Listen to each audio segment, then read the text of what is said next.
What's up, everybody? Welcome to the 100th episode of Comes a Time. We did it, O'Teal. Yeah. We did do it. Wow. That was fast. It's like having a kid. The kid grows up quick. You're like, wow, it's getting big. 100 episodes. This podcast is growing a mustache already. Yeah, we've done it. And asking for the keys soon. This podcast is smoking cigarettes behind the garage already. What the hell? Grew up so quick. 100. Wow. I mean, and we have the incredible Joe Russo with us for this episode. Couldn't ask for a better situation. Coincidence. I think not. Yeah. That was so cool, man. I didn't realize what a great storyteller he is. Yeah, he's a New Yorker. Yeah. Yeah. He's got that thing. We got to have Yorma on, speaking of great storytellers. But he has that thing like Yorma. Just, what a fun episode, man. What a great ride that was. Yeah, a lot of laughs. That's great. And it's the parallels, the Dead and Co, J-Rad, like the whole carrying the torch thing and all that. I mean, just such an incredible talk. And so apropos, you're on tour, 100th episode. We started with, I think our first couple episodes, Bobby, Mountain Girl, Melvin. I mean, It's just been a wild ride, man. And I really want to say thanks to you and thanks to the listeners and everybody who has made this, happen. In the beginning of you and I became buddies and we're like, we should do a podcast, but who's got the time? And then the earth said, here's your time. Here's all the time in the world. Yeah. Well, thank you too. And thank you, Eric. Yep. Behind the scenes. And thanks to Osiris. And Eli. And everybody. Osiris. Yeah. And all the guests that we've had on. Wow. We've had 100 guests on. Yeah. It's crazy. It's been pretty wild, man. Yeah, it absolutely has. We have some repeats, but not that many to really put a big dent in 100. High 90s at least, right? A couple solos, but still, it's amazing. Really, really amazing. And these last 3, 4, 5 have been just like up here, like wow. That haven't even come out yet. So yeah. Yeah, get ready for those. So just thanks to everybody. Thanks to the Dead and the whole, we've gotten a chance to kind of, take a look at the scene that matters a ton to me, so many other people from all these different perspectives and all these different angles. And it all is just so special, it really, really is special. Yeah. So it's been incredible. Can't believe it. You're right. It went by quick for sure. 100 episodes was like that. We need to thank all of our comedians too that got us off the ground. I think there's this thing there's this intersection and it's just improvisation. You know what I mean? Seeking, being game. Yeah. There's so much intersection between music and comedy. That's why they all love each other so much, Yeah. You see it a lot, but it's really cool. So thank you to all the comedians out there keeping us laughing and joined us on the podcast and helped us get this Comes a Time thing off the ground. Yeah, and plenty more to come. So thank you guys so much for being a part of the ride thus far. And if you want more, head over to patreon.com/Comes a Time pod and check out our bonus episodes each week. And we're here on Osiris. Check out all their podcasts at osirispod.com. Thank you to Joe for joining us on our, what do you call it? A centennial? Is that 100? It's a centennial. It's a centennial. Wow. I think centennial edition. Well, enjoy it, everyone. We sure did. So thank you, and catch you at 101 right around the corner. See you soon.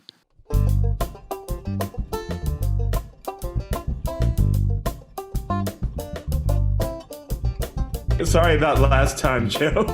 Dude, no worries whatsoever. Again, I'm just chilling. For the fans that don't know, we tried to do this before, but I had time zone issues. The feels got a little confused. I'm really sorry to everyone. Are we all on the team? Are we all on the same time zone right now? I'm on the East Coast. I'm on the East Coast. Are you on the East Coast right now, or are you in the middle? You're like around the cusp, maybe. Yeah, you're on Central. Central. Yeah. St. Louis. I saw a thing last night about how they some doctors are trying to promote getting rid of daylight savings time, and just going with. I could dig that. I could totally dig that too. They were saying that like just let's cram as much daylight into the morning and get, stretch it out as long as possible. I'm all for that. All for it. So there's weird. So many little things in our society that throw off our natural rhythms. That if you could just subtract one here and one there, I'm like, good. Let's we got to get back to some nature, man. Jesus. I'm with you. Just make it a little bit easier. How's everything going today, Joe? You doing well? Fantastic. Yeah. My youngest daughter and I walked my eldest daughter to her second to last day of kindergarten this morning. I got to walk my dog. I meditated, took a shower. I'm ready to party, man. Right on. Yeah. Do you do a particular type of meditation? Yeah, I do the TM, the transcendental. Yep. It's a game changer. I fell off it for a while when our second daughter was born. It's like it just gets so insane, even to find those 20 minutes in the morning or twice a day. But I've been back on it for the last few months. And it's just like, man, how do I ever stop doing this? It's like the change is so wonderful and clear and like and potent, and it's like you feel like anytime I've like fallen off of the practice, you think like life's just too chaotic or whatever, and like that's when you need it, and so I've been pretty good about that. So feeling good, man. Nice. Feeling vibey. Yeah, that's the one that I've been doing that one too for quite some time. Yeah, I love Amazing. It. Yeah. It you're right. You feel it when you don't do it. And then your first time back, you're like, oh my God, why did I? It's like exercising. Yeah. Yeah. Right. Right. You dread it when you're kind of just like not in the mood, but it's always good. Yeah. Always good. Yeah. Yeah. We were really lucky to have Bob Roth on the podcast. Oh, right on. Yeah. Yeah, it was cool, man. Cool. That was a fun episode. Cool. Yeah. I remember that learning about like, cause before you do TM, you kind of learn about it. Right. And it's like, okay, like, if you smoke pot, don't smoke for a couple weeks before, like you want to go in clear headed, you want to go like, kind of, and then you go through a couple days of learning it. And I was like, geez, this is hardcore. This isn't downloading an app or something, but it's. No, man, you're getting into the quantum realm, Holmes. Yeah, man. My buddy Eric Flick, who phenomenal musician, drummer. He was drummer for Dr. Dog forever, and he hit me to it. A really long time. I was still in Further at the time, and and he hit me to it, and it was just like total game changer. It's so I'm always thankful to him for sharing that with me. I see a lot of correlations between that and like drumming and playing music. There's something about clearing that space out. Totally. In your mind, and then creativity just comes up out of it. It's kind of wild, man. Like, I'm like sitting down with my instruments and all that, nothing's happening. And then the more I get back into the practice of TM, like all of a sudden, it just comes. These things come, lyrics come, melodies come. I'm better at like singing harmonies, like, just like all this shit. Like you just get out of your way so much that either the fear or the ego or the whatever just kind of takes a little bit of a back seat. And that little bit every day seems to really do the trick. I don't remember who said this, but I've had it said to me a couple of times that, that the magic happens in the gaps between our thoughts. And that seems to me to be kind of like the TM is like the machinery that takes the thoughts and just spreads them further and further apart to leave that magic gap in the middle there, and it's, widen that gap. Widen that gap. Mind the gap. Mind the gap. Gap the mind. Gap the mind. Mind the gap. Yeah, totally, man. I heard that you could not play for most of the pandemic. Oh yeah, Marco. Metzger. I think we had Metzger. Was it him that told us, or was it Marco? Marco. Yeah. I think it's. Dude, how did that? That must have been because with electric bass, I could be like 3 a.m, 4 a.m, just man, and go. Yeah, wasn't that cool? It was, I mean, clearly everybody went through everything they went through. But yeah, so, I had this incredible studio in Brooklyn that was just like, oh man, that was my happy place. And my wife and I thankfully bought a home in New Jersey in January of 2020, and the big plan was, build a studio, the whole deal.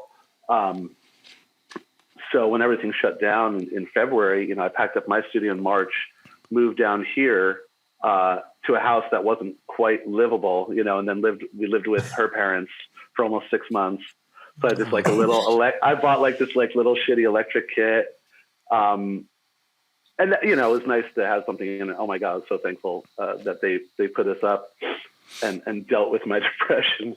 And then eventually, actually the room I'm in now just got converted into my wife's office, but this was my attic studio that I'm in right now, which I was very thankful to have, but with 2 little kids and my wife and everybody just in this place, it was hard to find pockets to play.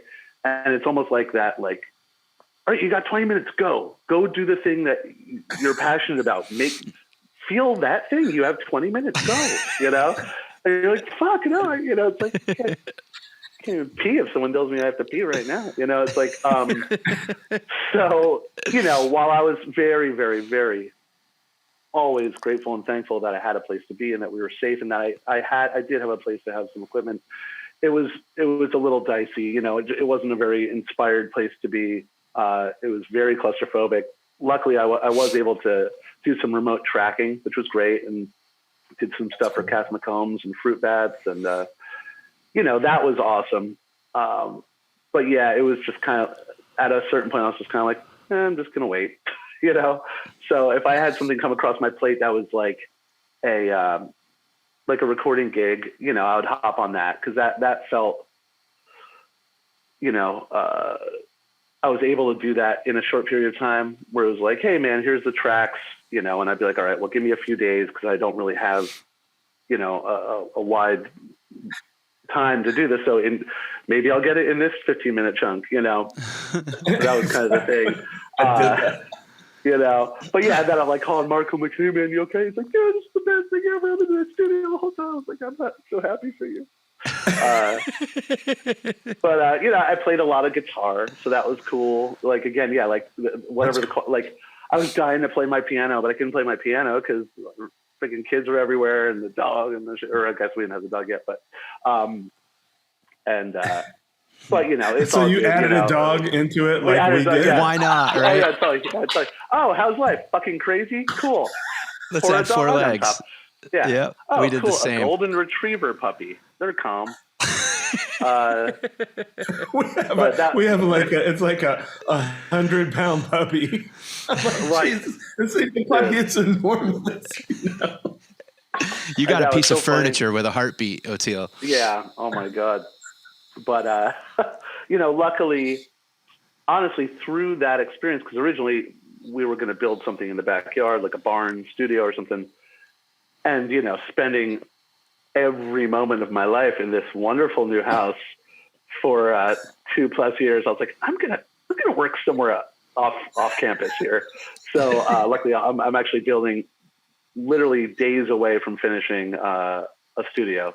Wow. That's like right near my daughter's school, and it's like close to work. It's across the street from like this nature preserve, like absolute dream. So the patience, the forced patience, and then the willing patience led to a way better scenario than I could have ever dreamed of. So I'm getting back at it soon. Yeah, I think when we heard it's just that, like everything else. When we heard that, I was just like, I don't know how you. Especially a drummer. I feel like a drummer just can't not be playing the drums all the time.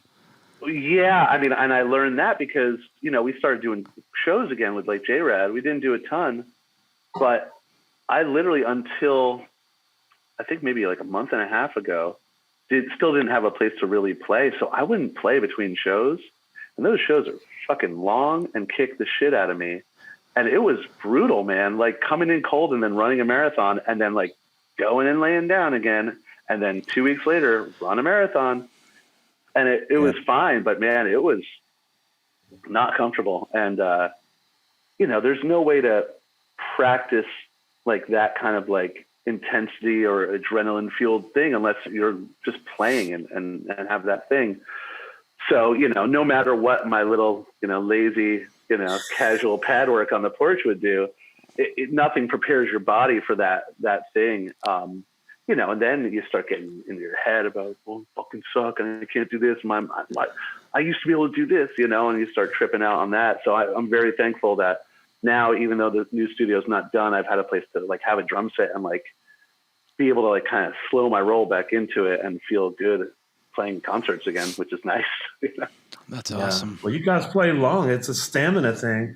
And I wasn't worried about like it coming back. I was like, it's been too long for that to go away. The stamina, however. It's the stamina, right. That's totally it. Oh my then God, all of a sudden you're cramping up and your hands, like, I'm done. I know. I hear you want to do all this stuff in your head, man. Right. Yeah. Those are great ideas. We'll do those next time. Well, Oteil, so I remember your gigs in Colorado, how freezing cold it was. Remember that, like, we put a picture of you holding a snow shovel. Oh, instead. God, that helps. I don't feel so bad now, though, because the other day on Instagram, either Natalie Cressman or Jen Hartswick's, one of theirs came up, and they were playing with Trey outdoors, sound check, big snowflakes. I was just like, oh. That was in Colorado. And then, you know, that was sound check. That was early. So then it got cold after that, right? Oh my God. So it's just like, now I'm like, wow, man, what we go through. And then today it's going to be 105. Yeah. And I'm sure the state, you know this, Joe, like you're doing sound check and the sun is like perfect timing, like beat you right up, right from there to the beginning. It's like, why wouldn't you design the venue to not just kill the musicians? Why would they do that? Why would they do that?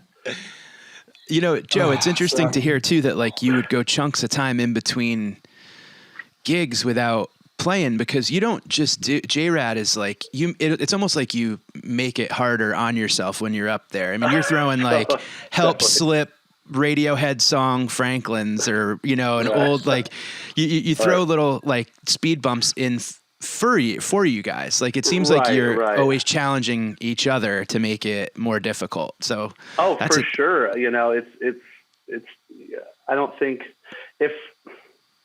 we'd be doing this thing if it weren't difficult. You know, it's like we could do a version that would get through, but you know, I think by the inception of this accidental whatever the hell thing, it was built on, you know, kind of deconstruction and playing the way that we as five humans have always played everything, you know, which is, you know, a little bit of that East Coast aggression, and building yourself into a pickle, you know, to try to find a way out, and hopefully trying to not build the same pickle each time either, you know. So that's actually where it gets harder as this thing goes on, is trying to find new ways of fucking ourselves up, new pickles, you know, and getting out of it, because that's really the gratification. I mean, these songs are incredible, and getting to do it is incredible. The gratification for us is like that deconstruction, seeing how far we can, you know, pull the threads apart, and keep ourselves, you know, interested in that, you know, that meat in between, you know. So yeah, it's when you're feeling like shit playing your instrument and then going into that thing, yeah, you know, mixed results for sure. But I think we did okay. But there were definitely times where I was like, so trying to like get to a new place with it, and like Oteil was saying, it's like, I know what I'm trying to do, but my body's like, dude, that's not about to happen. So, you know, and then you readjust, and maybe, you know, there's also something beautiful about inability and maybe not being able to pull off the thing you thought you wanted to do. And instead, what the moment is going to tell you you're going to do, the moment or your body or whatever, and that ends up being maybe even 10 times cooler than what you thought. That's the new pickle. You know? That's the new pickle. Hashtag new pickle. Hey, like, this is just a cucumber. Yeah. It's good. Yeah. It's cool. That's awesome. Yeah. I think I love that. Like the older I get, the more I realize there's putting limitations on yourself, like that don't really have to be there, but you say, okay, I'm going to put this on. And now there's how am I going to go around? Like, how am I going to find a way to do that? You know, I mean, really, humans love that. We just love the challenge of it. Like, if you don't get that, you're not really living. You know what I mean? You just kind of atrophy. Unless you have something to work against. That's what I keep telling myself every time I got to do my DDPY workout. You know? Right, totally. But I think that's true. It's like, you know, it's like we like to problem solve, and like, you know, I think there's something that's intuitive, especially those of us who are coming from a, you know, deep improvisational background. You know, like, you know, the worlds that you and I existed in before these worlds that we're currently living in, some wild shit, you know? So I think we're wired to look for those, you know, those puzzles and to try to solve and to solve as a team, you know, like with your band members and your bandmates, you know? So that's something that's so easily applied to the world that we both live in now, you know, in this songbook, and it's fun to bring those older conversations to the current table, and, you know, and that attitude too, you know? Well, yeah, because this music is uniquely built for it, you know, because that's what they did. When you were talking, I was just like, that's Phil. Dude, Phil's just like, I keep redoing it until you know, just like, it's great. It's it's welcomed, it's encouraged, it's baked in. It's like, that's why it's so cool, you know, and why so many of us have found such a cool, like, haven in this songbook, you know, because it's like, man, and I've said this before, you know, when I was young, I wasn't into the Dead, or I didn't think I was. I didn't fucking know. But what I was into was like crazy improvisation and you know, these risk-taking moments and all shit. And it's like, and I didn't realize that's one and the same. It was just packaged in this thing that I didn't quite get hip to yet. So it's even better now, you know, like getting to this place where it's like, well, we already had this vibe and you can apply it to this vibe. And it's like, it's all things, you know, it's like, you can literally go out and do whatever the fuck you want within the walls of this music.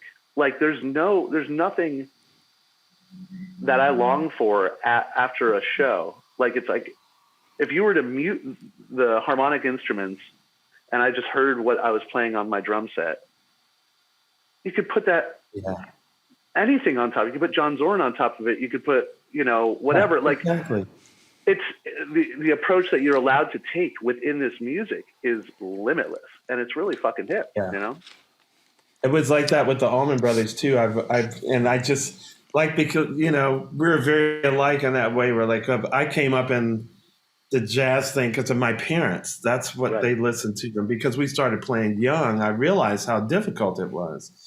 But really, it's just improvisational music, whether it's no matter where on the globe it's from. Totally. Right. And so because it wasn't packaged in the things that I was used to. But the funny thing was, I always got along with Deadheads. Like, since first grade, I was like, oh, they're the nice ones. You know, cool with everybody.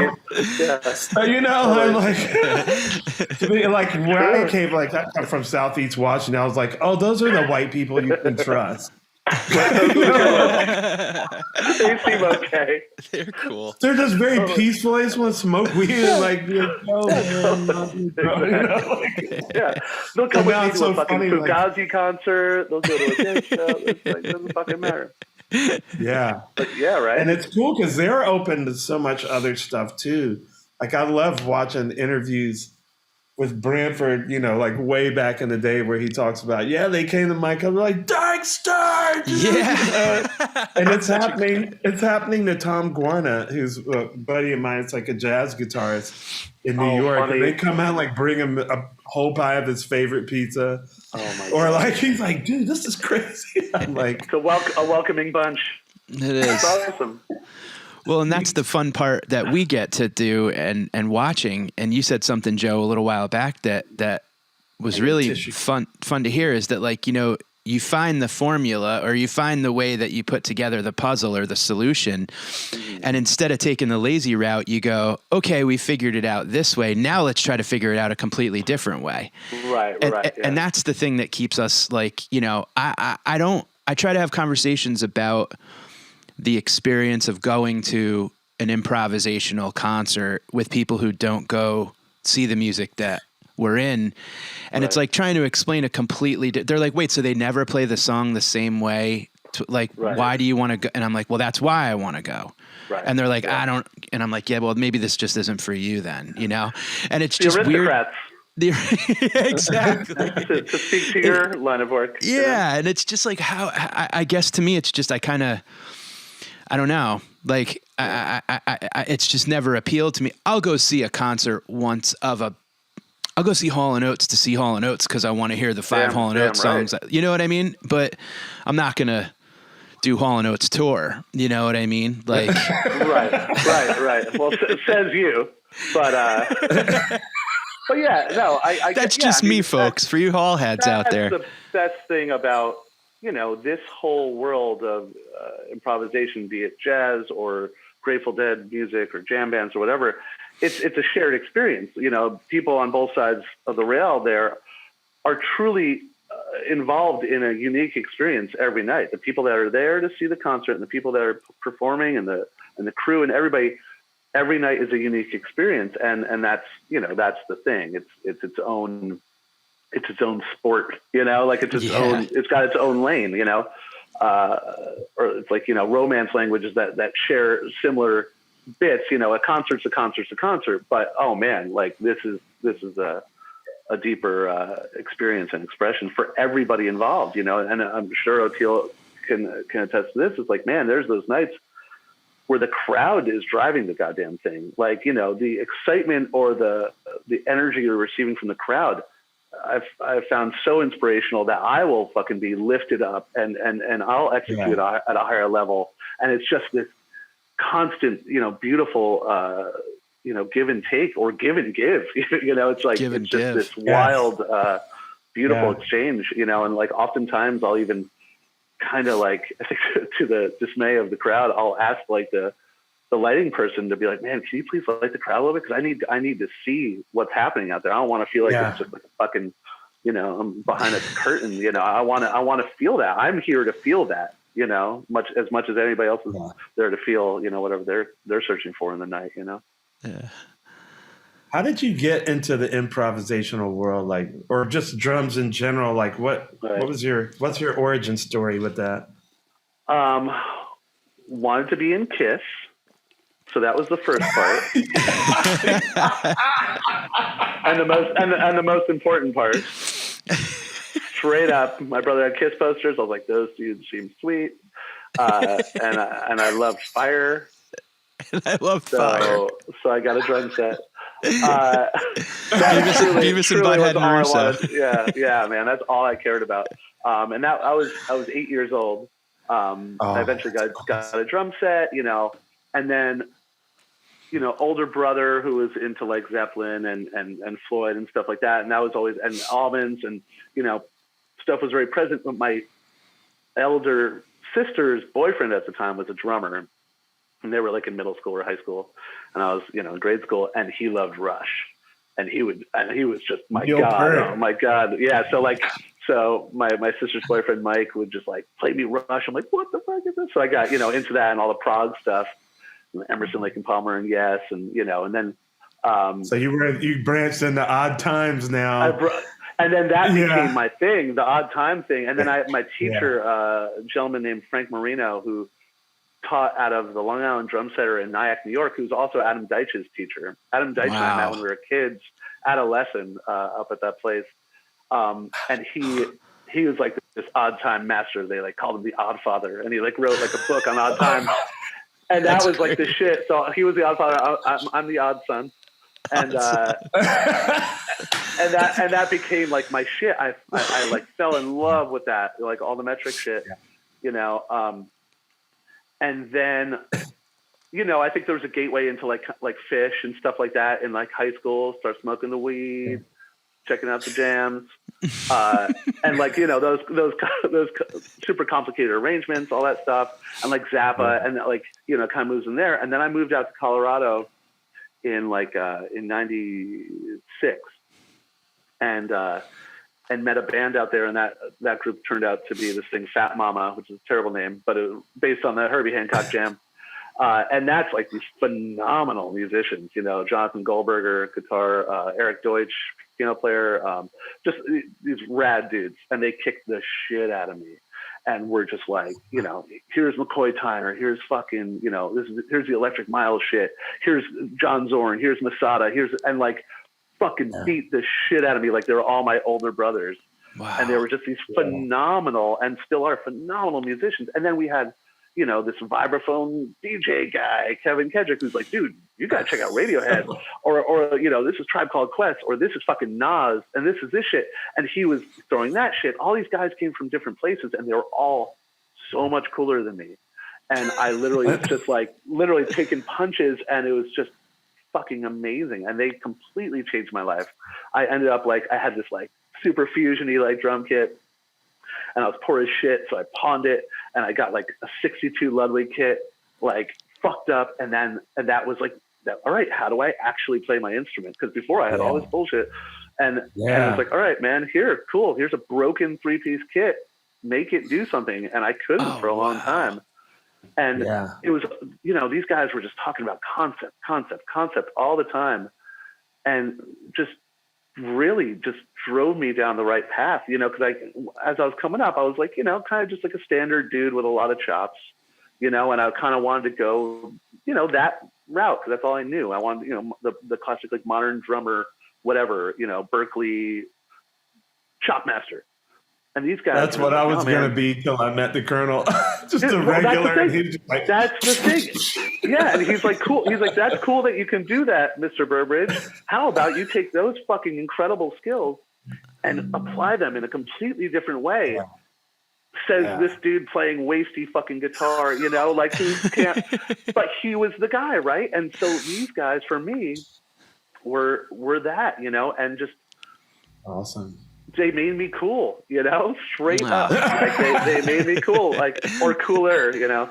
And then, you know, I always champion those guys as the ones that really kind of allowed me to find who I was, you know. And I've mentioned the story. We were playing, you know, we would play like random sports bars and shit with this like 7-piece, really fucking out band, and we were playing Directions by Miles Davis at like, you know, Chauncey's fucking bureau mat, and the game's above the thing, and the dartboard, and we're playing it, man, you know,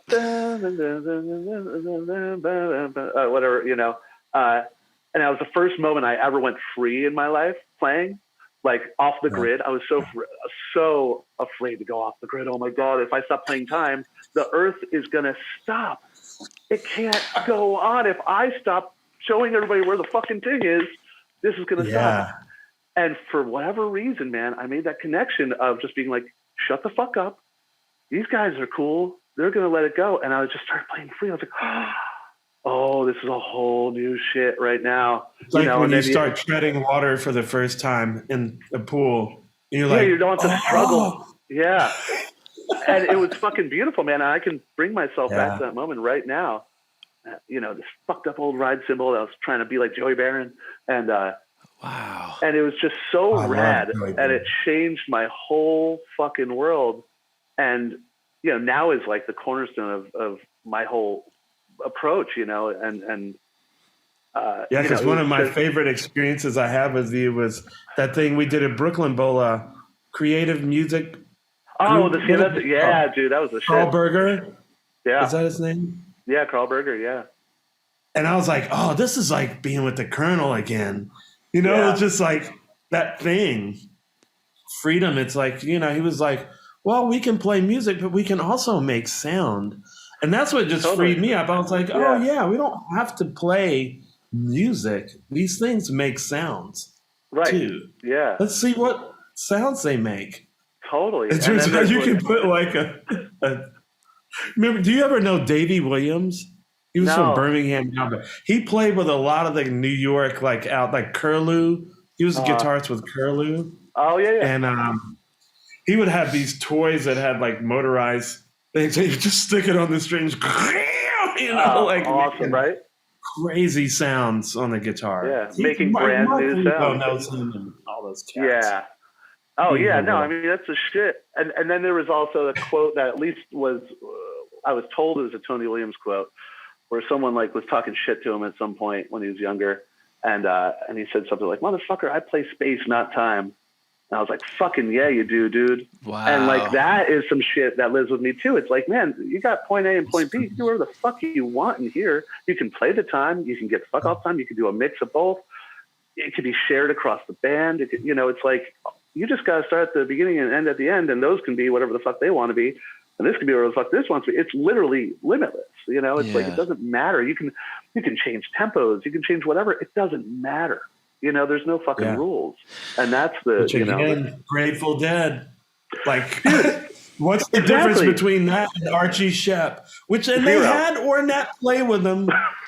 Right. You know what I mean? It's like they made the connections as just like, it just took me a long time. Agreed. Same, you know? Same. And like, how cool is it that these like, you know, these psychedelic hicks are fucking the hippest dudes in the room, you know, like coming from a jug band to Ornette is like. Exactly. Classical, jazz, bluegrass. I use every single thing. Reggae, avant-garde, whatever, just space, not time. Like I use every single thing I've ever learned in this music. It's pretty rad. And like once you realize that, it's like, damn, man, that's cool. It's like shit. now like, you're ready for the Grateful Dead. You thought you were like, you know, it's like, yeah. Well, it's so true. You know, when I first got the Further gig and it all kind of started clicking, and you know, I was first getting like little interviews and stuff, and I equated my life to like Slumdog Millionaire, where the dude knew all the answers because of these random parts of his life, you know, and. I said it. It's like, oh, well, you know, my whole life leading up to this had been multi-genre, whatever. I'm playing, you know, weird jazz with the Mama Guys. I'm playing electronic music. I'm playing singer-songwriter stuff with Chris Harford. I learned how to do all those things in order to Voltron my ass to the Grateful Dead. Exactly. Yeah. You know, it's like because you have to speak all of these languages, you know. And then the coolest thing now with, you know, us and you and Mayer and like all the, you know, newer people, we have our own conversation and our own things that we're now bringing to the conversation. You know, it's like, it's wild. And it's like Clementi, it's all allowed. Like, oh, dude. I mean, Jeff, with Clementi coming from hardcore, straight ahead jazz, you know. Oh man. Yeah. And bringing all that so beautifully just into this. Oh man. That's why I love to hear Medeski play. Dude, man. Oh man, he's so great. Just every night, you know, just people are like, "What do you like about him?" Like he's playful, dude. You know what I mean? He's playful. He's always playful. He's always got such a great vibe when he's playing. He's happy to be there. He plays his ass off. He's maybe the most consistent dude I ever played with. There was never a night that I was on stage with Jeff Clementi where he didn't blow my mind, much less just always just fucking doing the right thing. You know, and I use the term right as in like just for that moment. Like he was just always there. He's always listening. He was always, you know, he does his chill. Yeah. You know, you see him listening. You see him engaging with it. Yeah. And man, my favorite thing about being in Further was playing with Jeff, and he's just rad. He's so cool. I know. I was always so bummed that we were so far apart. We bookend the stage. Well, we still do. But I was where Jeff is now next to Mayer. And then we switched, and I was bummed out. But I wanted to be close. We almost switched to where we were together. Oh, right, because you guys could be next to each other. Yeah, it's nice to see him Mayer get this thing. So I love it, you know, because Jerry had that with Brent, you know. But what were you going to say, Mike? I was sorry. No, I was just going to say from 95 when, you know, Jerry passed, and then to now, it's interesting how, like, you know, there was the other ones and Further and Rat Dog and all these different things. And now if you look at 2022, I mean, who the hell would have thought how big and powerful and diverse the Grateful Dead from Wolf Bros to what Phil's doing, to Billy Strings playing Dead tunes, to J-Rad, Dead and Co. I mean, it's just, the Dead is just, it's undeniably stood the test of time, and it seems to only get bigger and broader and more diverse. And that's the thing that's really beautiful about it. But these lyrics underneath stay timeless and through. Yeah, well, none of it could be done without that, you know, and that's the coolest thing. 'Cause it's like, you know, everybody takes their version of these songs musically. It's like the stories are the stories. The reason anybody gives a shit about what's going on around it is because these songs are fucking amazing, you know? And it's like, without that shit, you know, it would be cool. The music, people would be still playing great music, but the thing that makes this thing special is like that, you know, crazy synchronicity of the approach to the music and then what the songs themselves are. Is just wild. And I think, once in our lifetime, you know, I can't think of anything else that could approach covering all that ground, you know? Yeah. And they struck lightning twice with Garcia and Hunter and Weir and Barlow. Because I think, I always talk about how much I love the ballad, you know, same. Cats that don't get the Dead, you know, I go learn these 5 or 6 ballads and then come back and talk to me, you know, cool. And Weirs are just as strong, man. Looks Like Rain and Black Throated Wind. Black Throated Wind is just one of my favorite songs in the world. Yeah. Yeah. So many. And I tell people, my funeral playlist is definitely going to have plenty of Grateful Dead in there with Howlin' Wolf and Sun Ra and the Colonel and whatever else, you know. I mean, I'll just have Miles and Train and all that stuff, but it's going to have, you know, there's going to be Cassidy in there and stuff too. Yeah.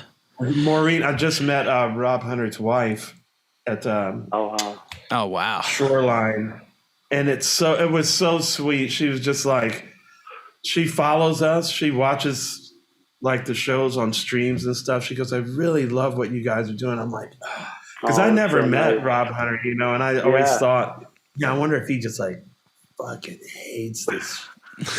You know, like, there's the critic. You know, exactly. That's my critic, but she just like adores it. And so I was like, wonderful. He couldn't have hated it too bad if she liked it. I tell myself that anyway. I'm sure.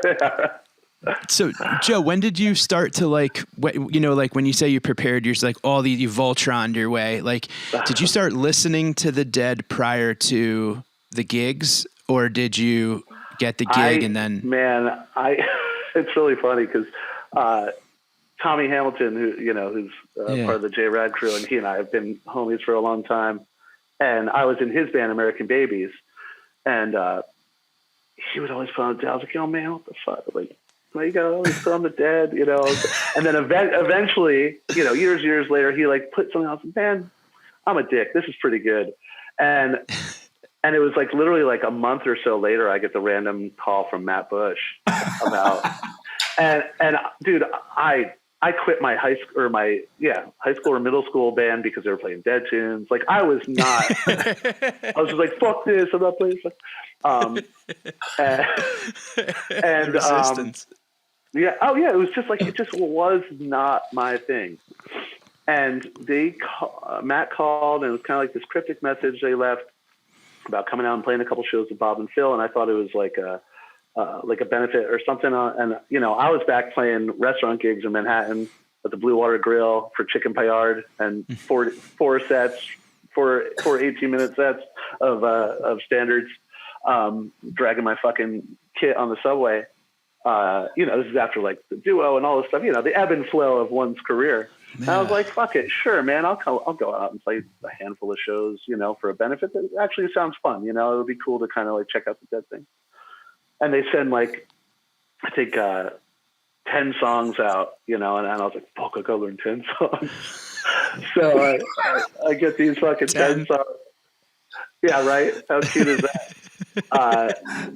And then this was with Kathy, who was Phil and Jill's old like assistant. She was an amazing woman. Oh, Kathy, passed away a number of years ago. Yeah. And I remember being on the phone with her. She's like, "Yeah, so like you're familiar with the stuff?" I was like, "Oh yeah, totally." And I remember saying something like, "Yeah, so like if you want to send me any stuff, because like my tapes are in storage." I fucking totally lied and said I like dead tapes. I was like, "My tapes are in storage." I was like, "What the fuck am I doing?" I'm like totally lying because I was like, I want to like not sound like a total shithead. They're like, "Oh, you're the wrong guy." And then so she eventually sends me what becomes a 60 song list of tunes, and there's shit like still short. Yeah, right. Which turns out that's the best part. So they say you're Europe 72, basically. Well, dude, they're setting shit like King Solomon's Marbles and all this wild like prog shit, and I'm like, who the fuck is this? And I'm like, man, I would have loved the Grateful Dead. Turns out when I was 16, if somebody fucking played the right shit for me. So I'm going across the whole. They're sending me all the wildest shit. The 11, King Solomon. Yeah. Playing in the band, anything with like any sort of the metric shit. And I was like, oh, all your shit. I was like, come on, motherfucker. I know. Well, it's funny because they're like, yeah, we're gonna sing the hard show. I'm like, this is fucking hard. But yeah, and that's when I first listened to the Dead. So I call my buddy, who's now my co-manager of JRAD. Again, happenstance because it wasn't supposed to be a band anyway. My buddy Pete Costello, who was at the time production manager of the Bowl, who's the biggest Deadhead I've ever met. He's literally, you can name a fucking date and he'll tell you, like full Rain Man shit. Yeah. And it's wild, So I call him. I'm like, fuck, dude, I need your help. You're like my Deadhead friend, And he's like, here's what you do. He's like kind of guiding me toward the shit, which was amazing. Like, I finally got the call. pretty much, yeah. My talents will finally be seen. And yeah, so then that was the first time I truly sat and listened to the Grateful Dead. And that was in 2009. I got the call in July, I think, or June. Wow. What became the audition was in July. And then the first shows were in September at the Fox in Oakland. And then between that 60 song list, there was literally another 100 songs that we learned in 10 days. And by we, I mean fucking me, because everybody else goddamn knew the shit. Literally, it's like, it was me. Jay was still in the band. John Kalasek, Clementi, Bob, and fucking Phil. I'm the only asshole. They know that stuff in their sleep. And it's so funny. Like, I look back at it now, if somebody were to send me these songs, I'm like, oh yeah, no big deal. Let's go play them. But I didn't know shit about shit.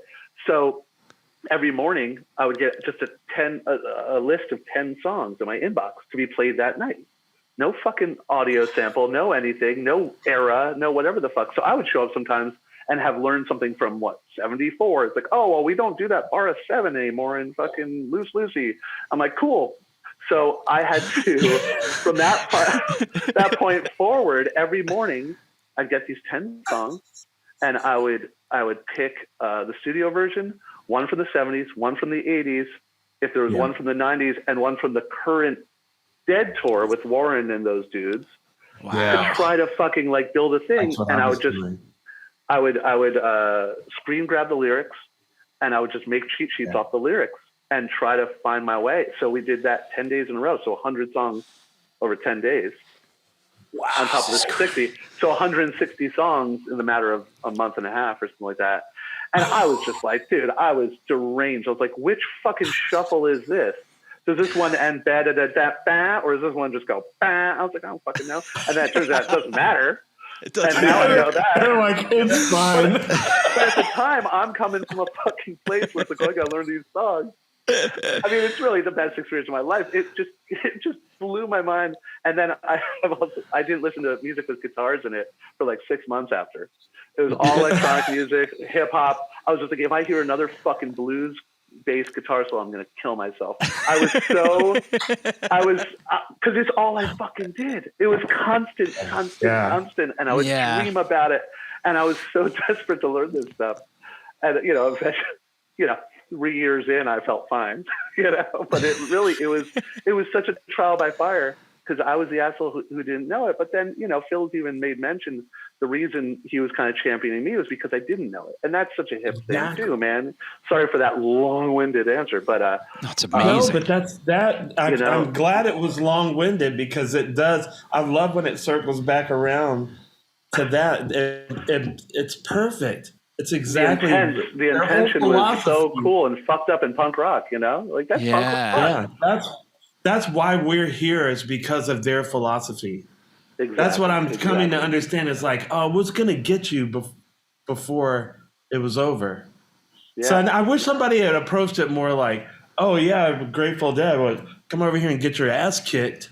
And I would have been like, oh, really? I'm saying, you know what I mean? And then I would have been into it earlier, because now that's what I would tell people now. Like, yeah, come if you want a good ass kicking, come on. It sounds like you can handle it, but man. And I think, I'll never be bored, because until I play the gig perfectly, like 5,000 times, how could I be bored? Something always trips me up. They put it in there. Oh, it goes like, let's do it just like 5 this time instead of 4. You're like, I missed it, Right, totally. Oh my God, it's true. It really is. It's an exciting playground to be on. It's like, it's just, there's always something, and it is kind of cool. It's like we're lucky that we somehow landed here or found our way here in whatever odd maze of life that brought two fellows like us into it. Yeah. It's crazy, but it is the same. Like if someone came with like more of a challenge vibe when you were younger, totally, you'd be like, oh man, I'll get in that shit and I'll check it out. Yeah, because I was like a fusion guy. Like I was supposed to go play in fusion music and probably only be able to work in Europe or something. Yeah, and then all of a sudden it's like Sun Ra, Ornette, Grateful Dead, Alan Wolf, Jimmy Martin. Like, like how cool is that? I'm with you. I'm still with you. It's nice because that my Voltron was like, if I hadn't done all that with the Colonel, I wouldn't have been ready for the Allman Brothers. Had I not done Allman Brothers, I wouldn't have been ready for the Dead. Like so when you look back, it all looks like almost orchestrated, because Voltron's complicated. Yeah, you know. Yeah, you did the right mixture there. Yeah. But so I never could have seen this end to the picture, but now I look back, I'm like, okay, because my original intention was, when I was playing, I was like, I like the complex stuff, but why can't it have vocals? Right. And I was like, I basically want to do fusion, but with vocals. I don't want to miss, I guess, that folk part. I didn't realize. Right. And now, what did I end up? Allman Brothers, Grateful Dead. I mean, that's basically it, right? Yeah, it really is. And you get to sing all the ballads in front of 30,000 fucking people, and you have the voice of a goddamn angel, it turns out. I know. That's crazy. But that's also like what you were talking about, like a limitation, like overcoming something like that's all. Like if it hadn't been for inner ear monitors, I wouldn't have known that I could hit these notes and keep them in tune. Right. And we hate them because they're like, it sounds weird. But at the same time, then I realized, oh, maybe I can sing. And then, I'm at like 40,000 people. Maybe I'll try it here at Soldiers. Yeah. What's going on? There we go. All right. We're doing this, I love it, man. It's crazy. It's great. It's great. And that's cool. It's like, and that was, I'm sure, terrifying in the best way when you first started doing that. Still is. And like, you're O'Teal goddamn Burbridge, fucking master, bass player, musician, and you're about to step into a new role as a fucking solo vocalist in a new field. Like ballads. How cool is that, man? Like that's like the challenge is like you're removing all that shit, it's like, it's amazing.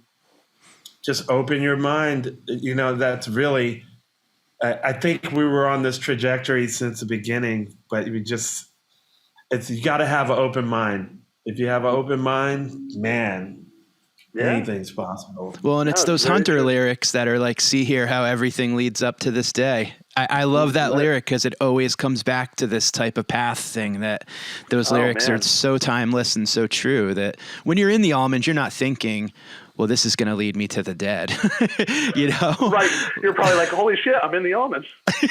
Exactly. I'm like, how did I get here? Because that was the same thing too. Like I didn't have any of their records or anything. And then it was like, it's friends. It's funny because my friends were super into Allman, super into the Dead. So it's like, when you got the gig, I did the same thing. I'm like, okay, hey man, this guy's been trying to turn me on to Grateful Dead since like '89. I'm like, dude, I need your help. He's like, I got you, man. And they just crack up laughing. Like, Scott Morawski, right? Oh, From Match Creek. Totally. Mm-hmm. He came to see us at Fenway, I guess it was. And he said, so how many Dead songs do you know now? And I was like, I don't think it's 120 or something by now. He's like, you know more Grateful Deads than I do now. And that was just so weird. I was like, well, that's impossible. Because he can remember. You asked him, when did you see your first Dead concert? It was June 12th, 1975 at the blah, blah, blah. Right. Yeah, it's weird. It's weird. It is. It's a wild. How many are you guys working with in J-Rad? How many Dead tunes? I don't know. I mean, I guess minus the Brent tunes, the rest of them. I think that's yeah, I don't even know. I mean, we got a lot. There's a pretty big list. We try to cover a lot, and then we try to bring in shit that like isn't even in the canon. And Space Hog and stuff you throw in there, like a classic Space Hog here and there. Or some Father John Misty. But there's a lot. Turns out there's a lot of songs. Yeah. Quite a bit, and they blend into the Dylan and the whole like it just becomes the lexicon sort of, Totally, yeah. It's it doesn't take much effort to find things out of the canon. Leaving aside the Radioheads and the Space Hogs, the other stuff, it's like the through line to things that aren't in the canon that clearly you can see the Dead influence or the the similarities is very easy to pull things into the fray that makes sense, Yeah. They're doing so many different styles. Like, they do it themselves. Like, we'll be playing one of Bob's tunes, and all of a sudden I'm like, is this the Commodores right now? I was like, all right, I'm going to be thumping. Like, all right. It's all welcome and on the table, right? It's so wild. It really is. I remember seeing an interview with Trey talking about getting ready for Fare Thee Well, and that you and him kind of locked. Yeah, I was his sparring partner. I wish we could do a secret podcast, you and Trey, about all that. You can't tell anything. It was so much fucking fun. We really, and he and I hadn't seen each other in a really long time. We toured together in 2006, which was a very strange time for everybody. Love that tour. And we, we everybody got healthy later, and. And it was really nice to reconnect with him and to connect with him on such a wild, again, like, what are we doing? I'm going to go work on Dead Dudes with Trey.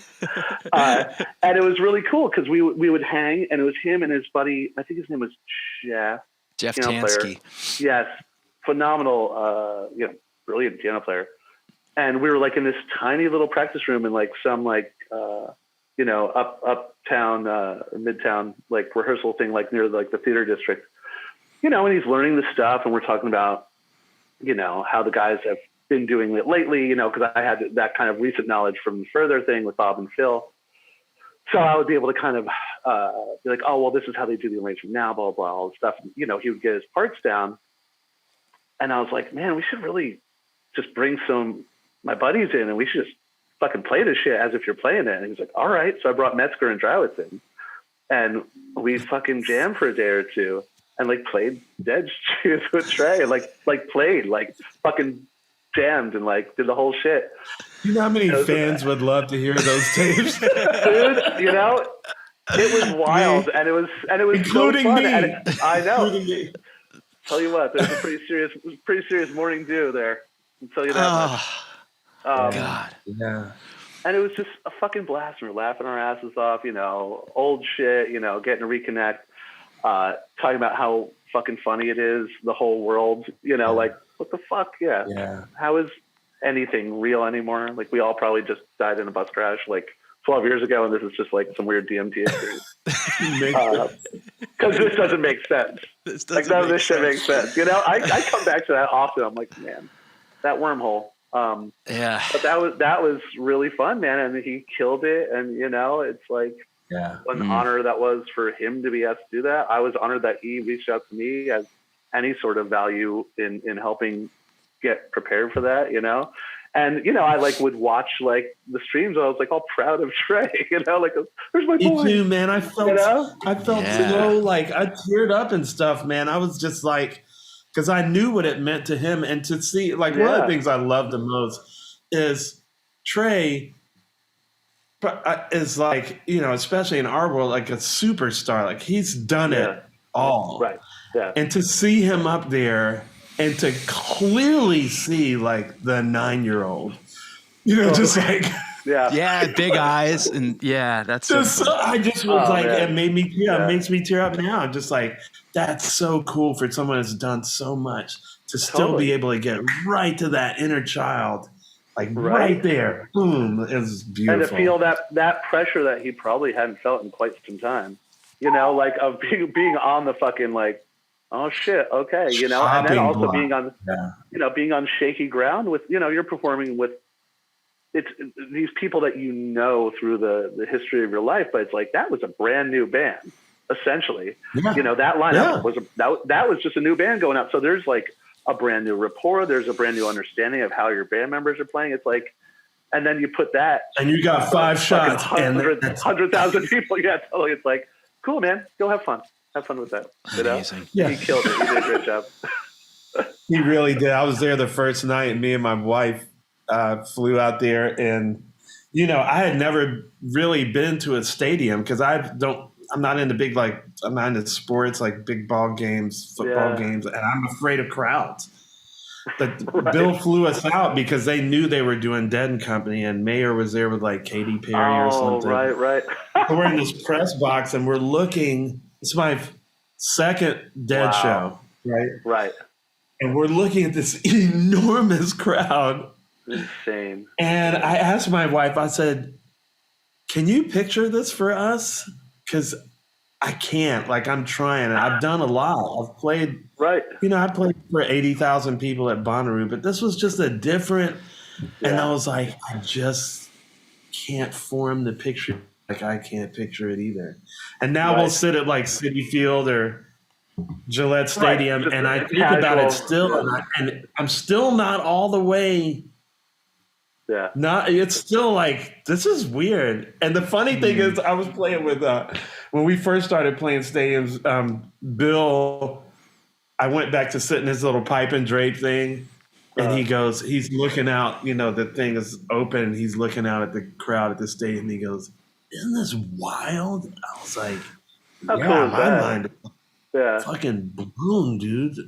And I was like, but you've been doing this since the 70s. He's like, I know, but it still blows my mind. And I thought, that's the coolest. Yeah, that's awesome. Right? When you're still going out there, you're like, this is fucking amazing. What the hell is this? Like, that's amazing. That really is like I'm glad you shared that, because that's like a beautiful thought, you know? Yeah. He has 3 of the best. The other one was, he was really sick when I had the flu, and I was feeling terrible. And he was feeling maybe twice as bad as me. And he's that much older, right? Right. And he just played his ass off, and I went, Bill, how are you playing so, like, God, I mean, I feel awful. I mean, he goes, well, my body's sick. My spirit's not sick. God damn it. I just was like, wow. And then the other one was 2 nights ago. We're in Colorado playing, and, you know, it's tough up there. And Bill had a tough time in the altitude at Red Rocks last time. He pulls, and we were talking about this before you came in, Mike. He pulls the mask off the oxygen tube and sticks a tube in his mouth. It's hanging out of his mouth. He's sucking on the oxygen. And I look back at him and Mickey just have the tubes in their mouth with no, and I was just like, that's Viking shit. That's just going down. That's old Winterland nitrous days. Yeah. Wow. He didn't even know what was in that hose. He's like, I'm just whatever. Yeah, he's like, screw this mouthpiece. Yeah. It's just blocking it from getting in my lungs. And the beautiful thing about Soldier Field too is like right when you walked in the gate as a ticket holder, there was this massive picture of Garcia that met you right when you walked in that was lined with roses. So it was kind of like the whole thing was like, just remember why we're here, you know? And that's the thing that was kind of like, you couldn't not see Jerry everywhere you went. And it was like, man, you think about all this conversation just get like the whole time I'm thinking about him. I'm thinking about Jerry and I'm kind of like, did he have any idea that this was going to be what you know, like that first night I saw the rainbow, you know, the rainbow thing happened. And it's funny because the first time I saw the Dead, Blues Traveler, Popper got us on the guest list, ARU, and it was out in Vegas. And as soon as Mickey hit the beam of thunder, it was so hot. Like 1,000 degrees. And then all of a sudden it's just thunder and lightning and rain. And I was like, okay, that's weird. And then when at Santa Clara, the rainbow, like the crowd started screaming. I'm like, what? You know, I look over and there's a rainbow. Yeah. And then, man, that shit's happened like 2 or 3 times. What you know about when they were playing Fire on the Mountain?